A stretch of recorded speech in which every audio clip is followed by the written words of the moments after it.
Ladies and gentlemen, please welcome the hard-hitting super lightweight contender. It is, of course, Mr. Keith Hunter. Keith, welcome back on the show, my man. Man, it's good to be back on the show, man. My longtime friend Joey, BoxHard. There we go. So yeah, it's been a long time, Keith. It's been a long time. We last spoke back in May of last year. At that time, you'd just beaten Demarius Driver. Since then, not much has happened. You haven't boxed. What's been going on, my man? Yeah, bad. This has been following me for 6 years, even before I fought Demarius Driver. I've just been going through a bad promotional agreement with this guy named Cohen, and he's worse than Don King, just to put him out there, because I can legally talk now more than I could. So you're the first one I'm talking about it. I'm a little kind of iffy, but long story short, I've been in this. I signed a promotional agreement with Cohen, who is a Jewish boxing promoter, but he is a falsified. Well, he was a promoter, but he's been not having the best name in boxing. So a lot of other promoters kind of put him on the blacklist. And when they put him on the blacklist, since I was signed to him, his name rolled over to my name, meaning people didn't want to deal with me because they knew I was signed to Greg or at a certain point. And he's been kind of falsifying signatures and pushing the contract that we originally had. He was lying to other promoters and convincing them that he still had me. But now that's behind me. I legally got him off of me. I'm a free agent. I have no bindings to anyone or anything. So that was one of the reasons that after the Demarius Driver fight, I sat on the shelf for about almost 2 years now. It's just really, with those details, it's just due to bad promotional agreement. Yeah, because I remember speaking to you in the past, obviously, over text or whatever. And yeah, there were times where I felt that you were very inactive.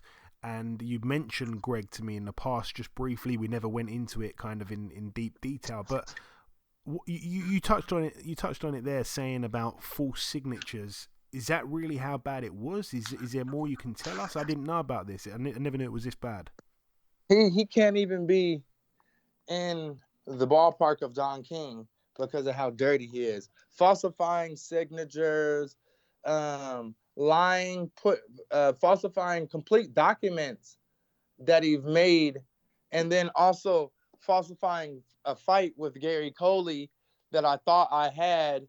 And he wanted me to. He fixed this whole contract against Gary Coley, and the reason I found out that it was a fake, he tried to get me to sign a paper giving more 75% off of my likeness and everything I make, which I never signed that document, but I had it looked at an attorney, and they basically told me that this is a document for him trying to, lock you in for a few more years. And he tried to disguise it between a fight between me and Gary Coley. The only reason I found that out is technology nowadays. I go to Gary Coley, he's based out of Ireland, and I say, hey, I'm just trying to confirm. My promoter says he has a fight with you. Is that true? And Gary Coley says he's never even heard. He's heard my name, but he's never, ever even got a contract or nothing.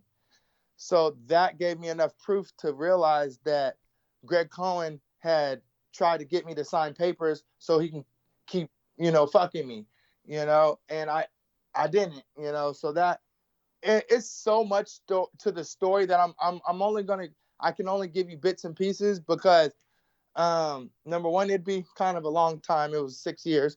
Number two, I think it's such a good story that when I do make it, this thing that's been happening to me is kind of like the Rocky story. So, I just got to be able to tell it in the right manner and everything. Yeah, I understand that. I'll say this because you were saying Gary Coley. I was wondering who that was. Gary Cully Yeah. I know who you're Oh, talking I'm about. sorry. Yeah, I pronounced it Cully. Yes. Yeah. He's fighting this weekend. He's a friend of the show. He's been on before. So my last question on that, Keith, does Mr. Cohen owe you money? He's messed up my career. I would have already been made $1 million and I would have been a champion already, or at least definitely fought for the title a few times. So he, in my mind, until I press legal actions, but right now, I got to fight. I got too much things. I got to get an attorney. I will be following suit between me and you on record too, to where, yeah, he's messed up my career. So he's broke. He doesn't even got money. So even if I did sue him and I win, they're probably just going to put a lien on any of his assets.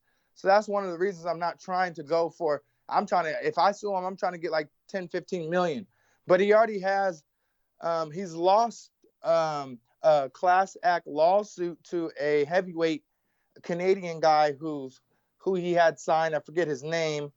But he won 1.2 million against Greg Cohen, and that was on record, and that was a while back. And then now currently his Jewish best friend, Barry Monig, for the record, he beat Barry out of a lot of money, because he was using Barry as a financial backer.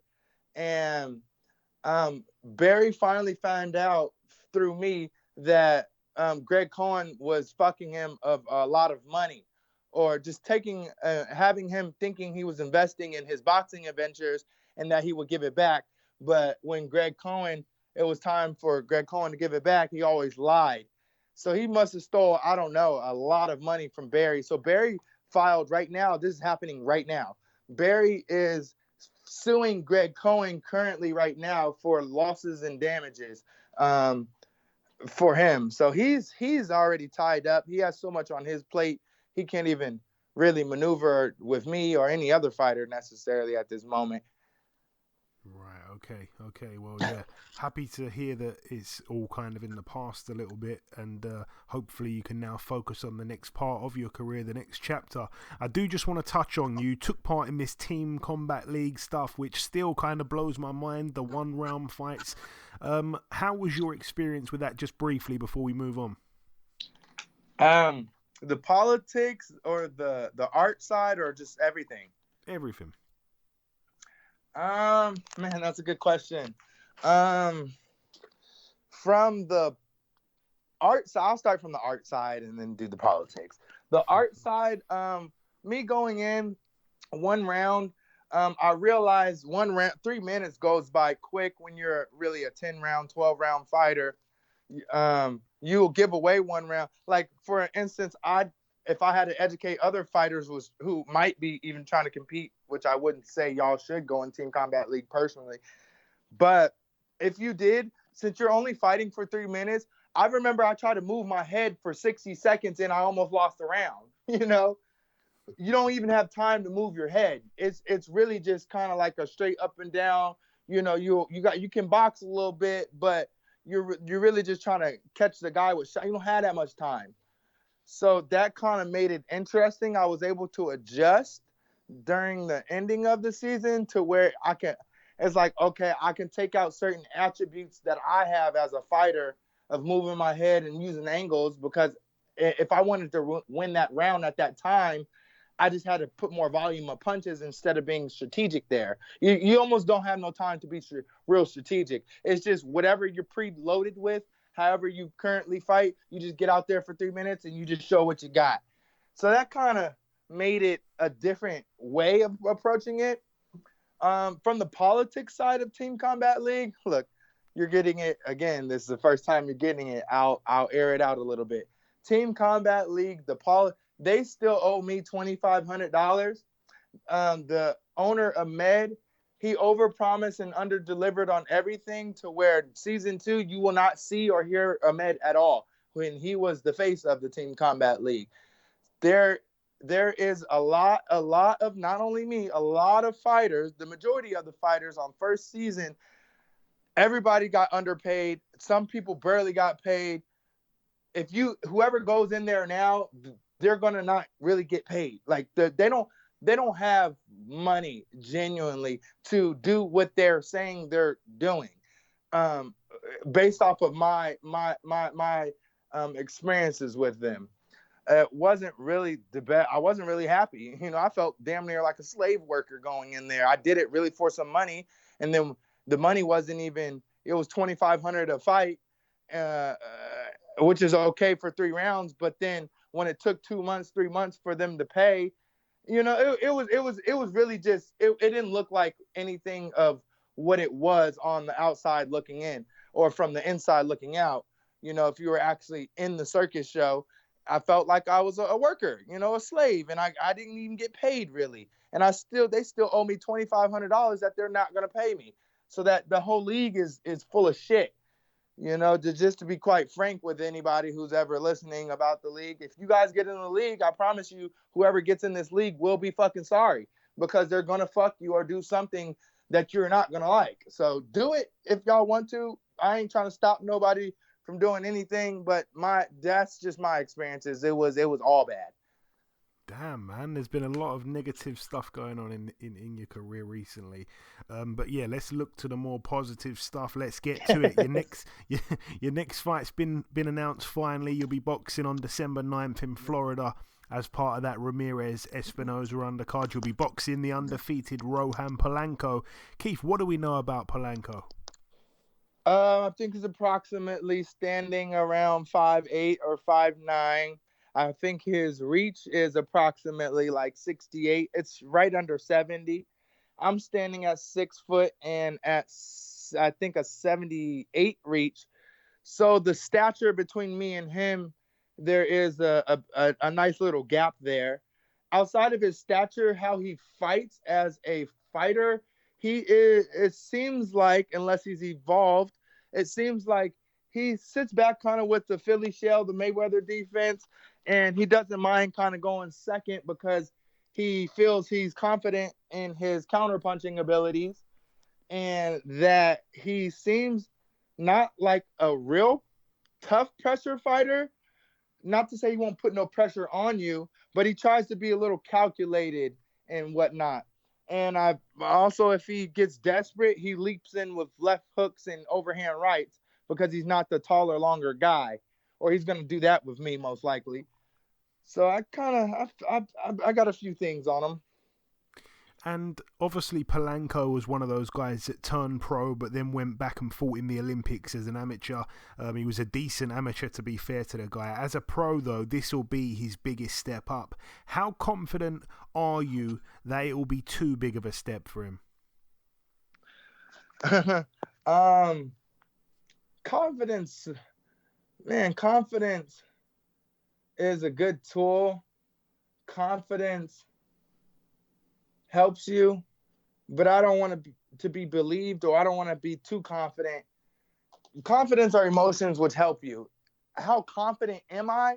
I don't want to be necessarily too confident, and I don't want to believe in myself, as weird as that sounds. I want to ride on a higher frequency than confidence and belief. If I statistically tell you my last fight, I throw 1,000 punches and I'm standing and fighting at a $135, a $140, and I'm 6 foot and I throw 1,000 punches, I throw a volume. I'm like Paul Williams. I throw a lot of punches. For him to be counterpuncher, volume of punches on a counterpuncher, as long as I'm not falling in on my punches and I'm not sloppy and they're coming and I'm staying tall and they're coming at a good angles and everything, I'm going to overwhelm him just with the sheer volume. And then I'm not the biggest puncher, but I am like Tommy Hearns as far as like it's only going to take if I got 10 rounds with you, you're not going to really, it's going to be hard if I keep putting my right hand on you or my left hook. So I do know that I am going to hurt Rohan. I'm going to hurt him for sure. I feel like I have the ability to take him out, but I'm definitely going to be a lot for him. I'm going to overwhelm him. It's going to be hard for him to get past my arms.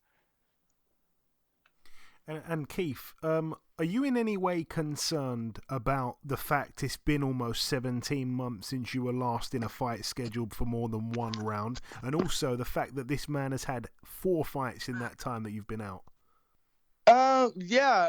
You always want to look at that. As far as if a fighter is more active than you and you have been inactive, I mean, ring rust is a thing for sure. If you don't use your tools, you kind of forget how and when and how sharp they are and when to use them. But me personally, um, since I did go through the Team Combat League thing, I did do that also for me since I was inactive in actual boxing. That did give me a little bit to look at. That gave me just enough, even though I wasn't active. He had 4 fights while I haven't had 0 in the last how many amount of time. The Team Combat League was also good for me to just get even though I was fighting one round, I was able to kind of see where my tools was and things. So that kind of did help me kind of still stay sharp within myself. But outside of that Team Combat League, I'm in the gym. The closest thing you can, if you don't really get a chance to actually fight in a professional setting under those lights, the best thing that you kind of can do as a fighter, I would advise people, is just the closest thing you can do is actual fighting is sparring. So I know sparring is not fighting, but there's a lot of men's careers that actually end by just sparring. So it's like you're not getting paid for it. But I'm a person that if I say it sucks because when I say I sparred Gervonta Tank Davis, and then people out there is like, it's just sparring. Well, when I sparred him, I don't give a fuck. Excuse my language. I don't care who thinks it's just sparring. I got information about if I fight him for reals, what's going to happen. So, yes, it's just sparring. Yeah, he could have been holding back. He could have blah, blah, blah. But when I was in there with him, I felt every bit of what he had, and I stood on my 10, and I seen that when I gave him, my length and strength, he started to break. So I know I could recreate that same scenario in real life with 8 ounces on. I don't, and my experience is he can dish it, but if there's one person who could take it, I don't think he can take it as much as he's dishing it, in my experience. So that's what I've been doing to keep sharp, is just sparring as much as possible. And you touched on it a little bit. I wanted to ask kind of how do you see this fight playing out? Obviously, you touched on the fact that Polanco, can be a bit of a counterpuncher. You're very active. I see that the fight is scheduled for 8 rounds. How do you see it playing out, Keith? Again, we don't know what Polanco is going to come in there. But I do know he's going to be prepared. I do know I'm going to hurt him. It's just to see how he takes a punishment. That will let me know certain things. If I had to just make a sheer prediction, he has a little bit of power, some pop himself. So it's not going to be a complete, like, he will have a moment, I think. I'm going to try not to give him a moment, and I'm going to try to stop him early if I see it. But I do feel like once I hurt him, I'll be able to kind of figure out how tough and how durable he is. If I hurt him in the beginning and I really I hurt him bad and I do a good job hurting him, then I think I have the ability to close the night early, probably within rounds of 4 to 6. But if I don't get him real early with just a random shot, or not random, with just a good shot early, then like I said, it'll be in those 4 to 6 where I got to break him down and I hit him with a few right hands, and then he's almost ready to go. So I do see myself stopping this kid ultimately. I just can't, I just don't want to. Actually, everybody's confident within themselves. Everybody's going to say they're going to knock everybody out, but I don't want to I'm trying to be as honest as I can with you guys here. I do see myself hurting him, and I can see myself stopping him. I'm just not sure the likelihood of it. If it goes to points, I think me being longer and not falling in on my shots and me throwing a lot of volume of punches, if it goes on points, I think I'll get it on the scorecards too, as long as I get fair play, and I'm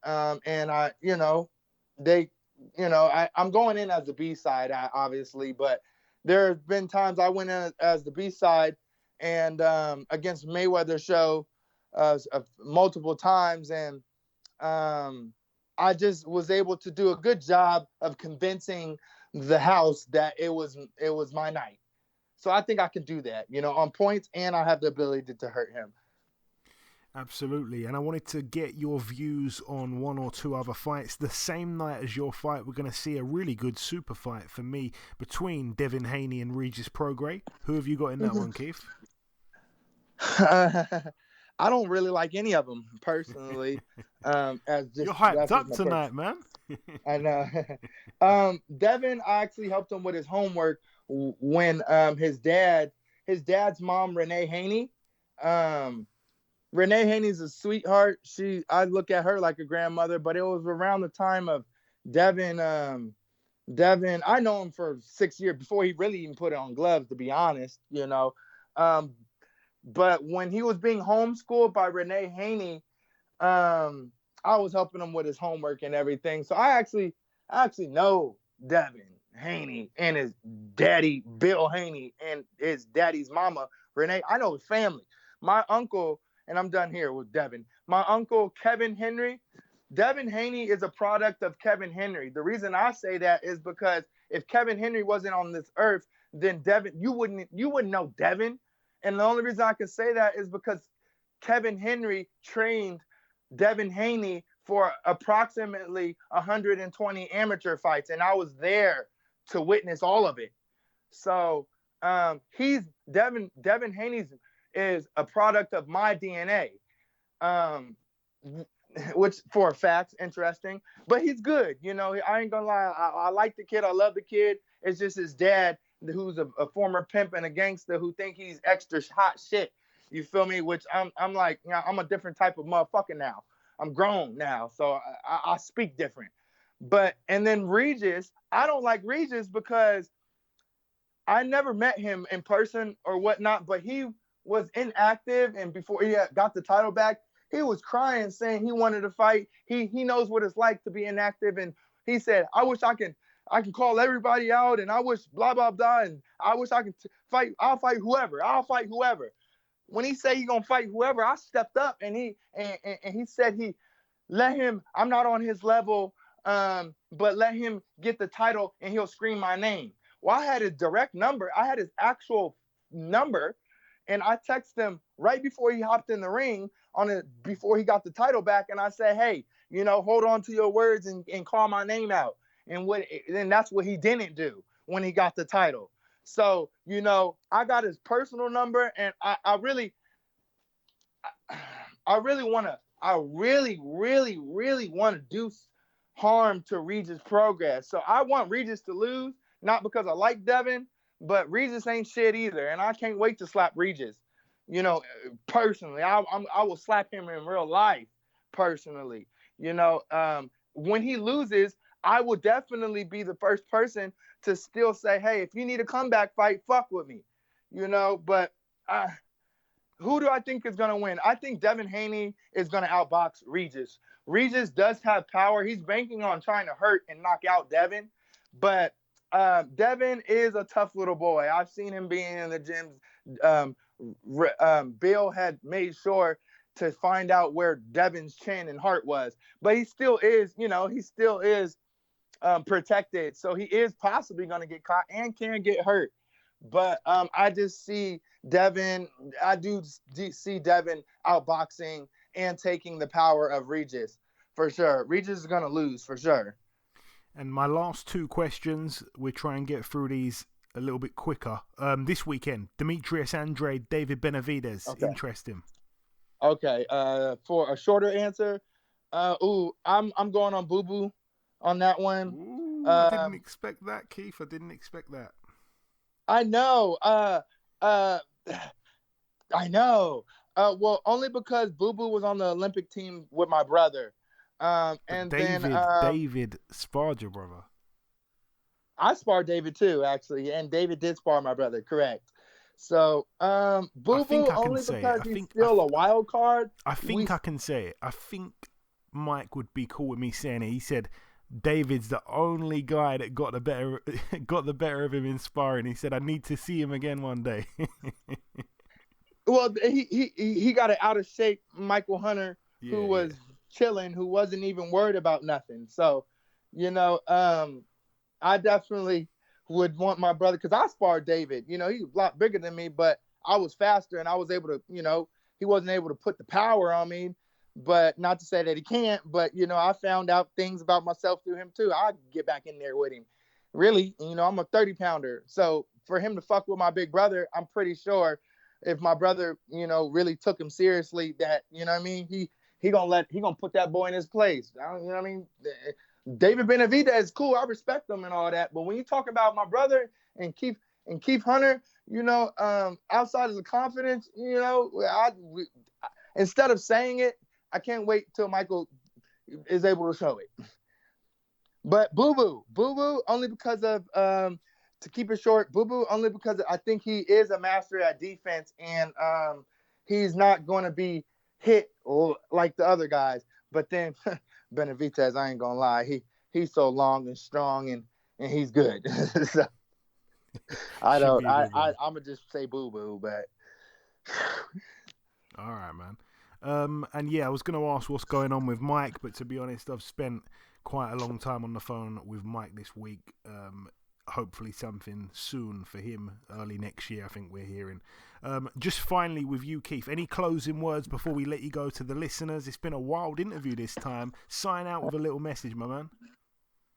Man, I really appreciate you, BoxHard, because you have been really in my corner the majority of my whole career, more than other guys, and you stay connected. So, man, the brotherhood that I have with you is amazing, and I just appreciate you for your time, for your interviews, and for the exposure.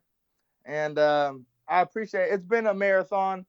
I know I haven't fought in a while, but I appreciate anybody who's been keeping up with my journey inside and outside the ring. I've made more noise outside of boxing by knocking the dude out in the casino than I have inside the ring currently. But for people out there listening, me going to go defeat this Rohan Polanco, you guys will be hearing my name, and I have a message and a story, and hopefully I can share it with you guys all here soon. Absolutely. Listen, Keith, as always, the pleasure is mine, my friend. This brotherhood is something that I feel will last for a long, long time. Thanks for your time today, though. Best of luck for December 9th, and we'll speak again sometime afterwards. Yes, sir. Most definitely.